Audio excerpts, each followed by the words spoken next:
So, as an English learner who has never ever been in an English speaking country, guys, I had to listen to English a lot to become fluent.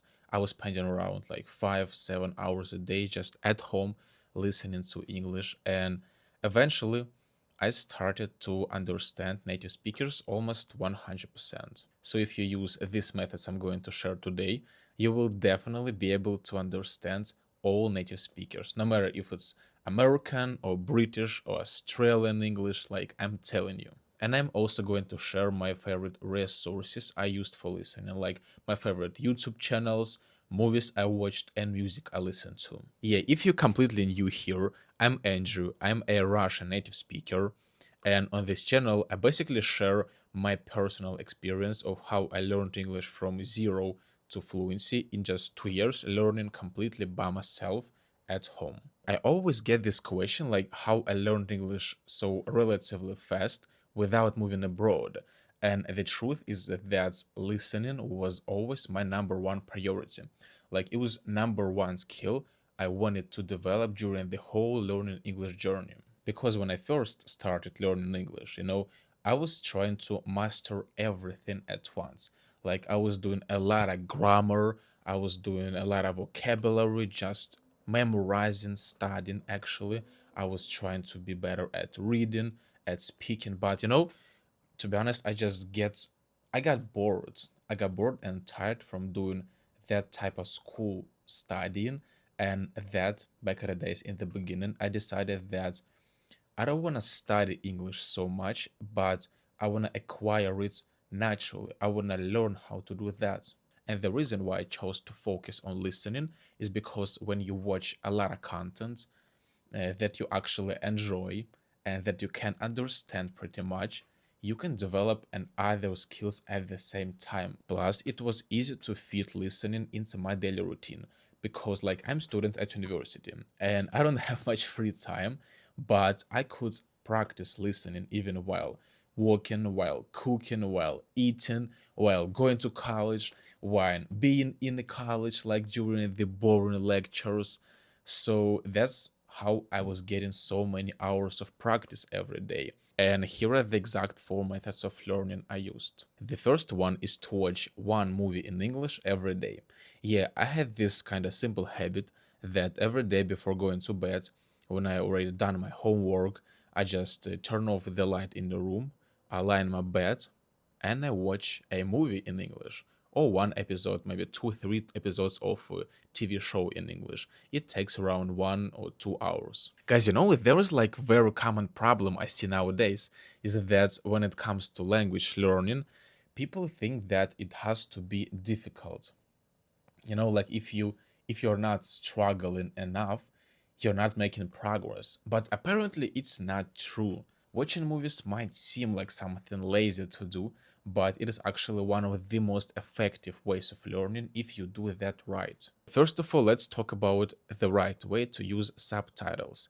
If you are a beginner, the most effective way is to use double subtitles. It means in your native language and in English at the same time. So you're basically watching a movie, and if you don't understand, like you're listening, like can't comprehend it yet, you just read English subtitles. And if you don't understand certain words, you will read your native language subtitles so that you don't need to leave this page of watching movie every single time and go to translator and translate every single word there because it's like frustrating. You're not gonna enjoy this process at all. So you just saving your time and you will stay immersed into that movie until the very end. And as your English improves, you need to turn off your native language subtitles and keep watching only with English subtitles because it will teach you how to think directly in English without constant translations into your native language. Because, like, when you're already around intermediate level, maybe A2, B1, it's really important to start thinking in English. And also, every time I watch something, I try to be actively engaged in the process. Like, I'm not studying while watching a movie, but I set tiny goals. For example, can I pick up 5 new expressions? Or can I catch a grammar pattern in context? Or can I repeat the sentences I hear? Sometimes I do none of that and just vibe with the show, and it's totally fine. But sometimes I wanna mark and learn every single new word.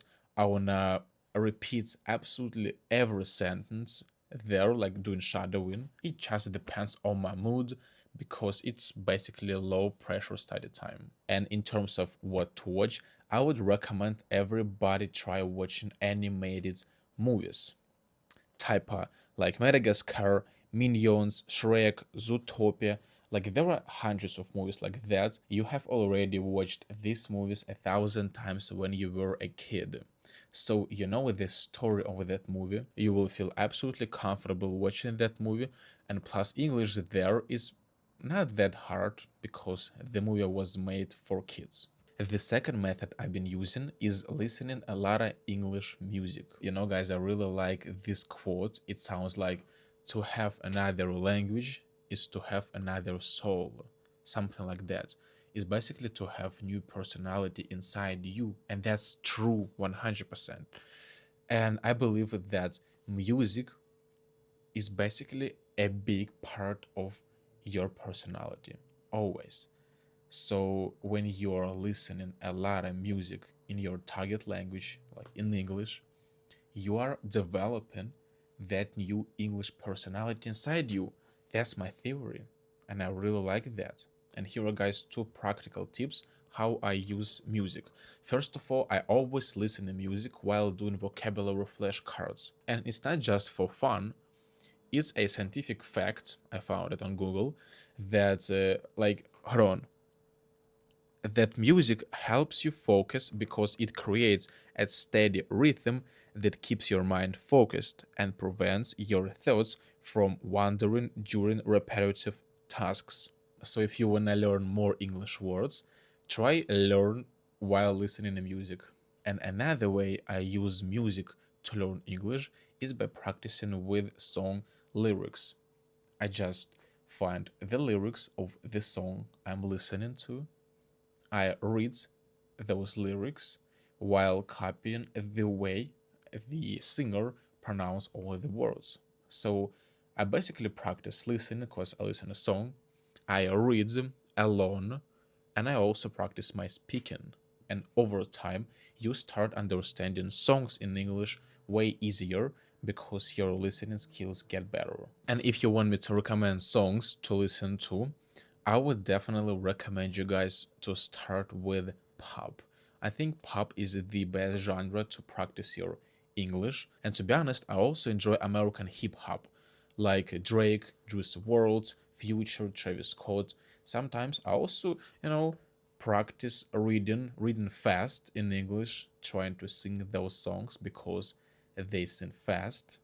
But it's also cool. I can learn some slang. It's also cool. You can try that. And I'm going to leave links with some of my favorites YouTube playlists in the description so you can check out the music I like.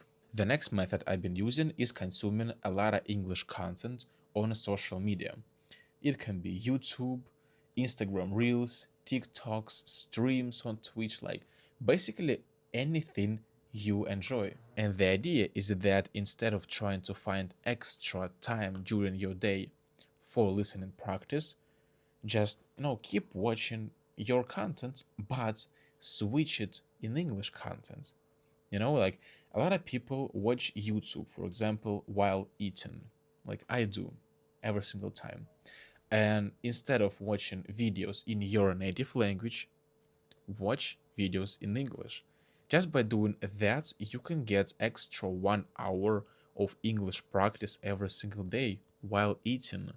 And it doesn't always have to be productive content, because even doom scrolling on Instagram might be considered as productive way of spending your time because you can scroll in your target language. Like Instagram taught me a lot of English. It taught me a lot of slang, daily expressions, because you see real people there. You can learn a lot real life English. And you can also chat with real people online. For example, I created a group chat for English learners on Telegram. There you can find many people from all over the world who wants to practice English. You can practice by sending, for example, voice messages, or if you feel comfortable, you can have a call with somebody.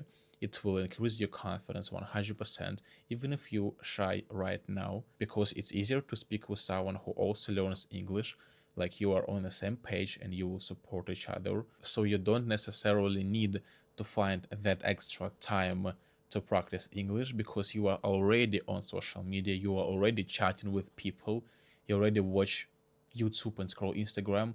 Just try to do that in English. Then the last method I used was to combine listening with reading. Whenever I read a book in English, I try to listen to the audiobook at the same time. I usually read around 5 or 10 pages a day. I try to do that.